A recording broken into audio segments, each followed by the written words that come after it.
Burger Fit Friday. I have got an amazing recipe for y'all. It is so good.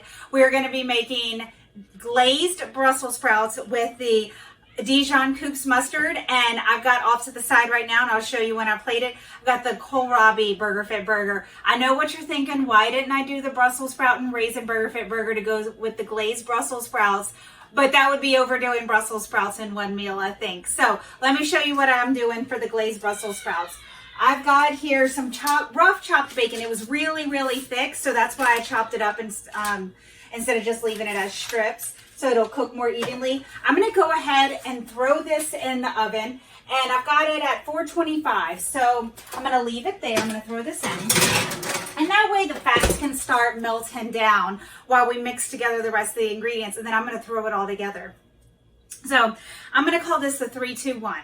I've got 3 tablespoons of balsamic vinegar. I'm just gonna, and I've got Brussels sprouts here that I've chopped in half, cut off the ends, cleaned them up a little bit. If they were really big, then I went ahead and quartered them. And I've got the 3 tablespoons of balsamic. I'm gonna just pour over this, and I'm just mixing everything together. Then I've got 2 tablespoons of the Dijon mustard here. I'm gonna go ahead and pour this on top too. Oh my gosh, this already is smelling so good with that balsamic vinegar. And I've got 1 tablespoon of Dijon maple syrup. And then I've got just a little bit of salt, probably just a 1/4 teaspoon or so. I didn't want to do a ton because sometimes bacons are already salty. And another note on that, if you're using a sweet bacon, like a maple bacon or something like that, that's already got sugars on it, then you don't want to put a ton of maple syrup. You might want to cut back on that so it's not overly sweet. I'm going to just stir this up really good. And you could even make the sauce separately and then mix it all together. You know, you can do this any which way you want to. You can also do my mason jar trick that I love doing so much. All right, so this is all stirred. And in real life, when you're making this, you know, you'll have to chop the Brussels sprouts. I'd go ahead and get that bacon in the oven if it is really thick. That way you have that fat melting off. If you don't have a really fatty bacon, or you want to leave the bacon out, then add some olive oil to this. I would add about 1 tablespoon of olive oil to this mixture. You just don't want them to be too greasy. You know, with all that grease from the bacon and from the olive oil, you don't want to overdo it. So I'm going to get this out of the oven. I've got my handle envy here.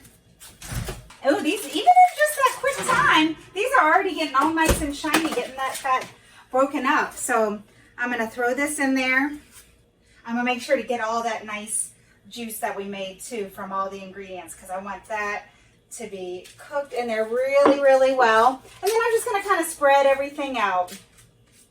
Don't worry, you don't need to worry about mixing it too much now at this point. That bacon's going to do the trick there. So then I'm going to throw this back into the oven here.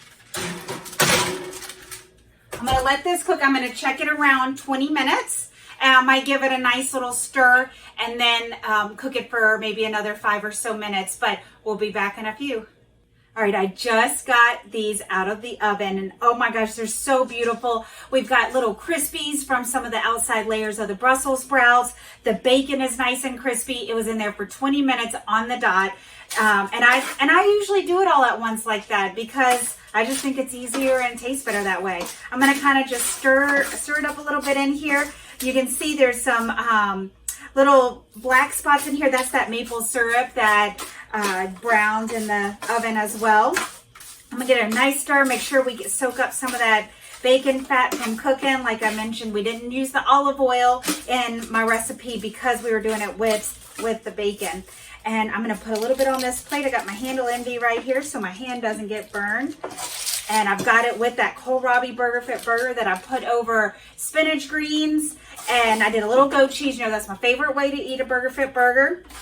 And then I've got some Arizona heat on top because I just cannot get enough of that Arizona heat. So, oh my God, looks beautiful. That is going to be so good. Maybe I can get Fletcher to at least try it. We'll see. Happy BURGERFIT Friday, everybody. You can get Koops mustard on Amazon and on their website, and you can get more recipes at getburgerfit.com. Okay, I had to do a taste test, and it is freaking delicious. I can't stop eating it now that I started. You got to try it. And if you do, let us know at getburgerfit.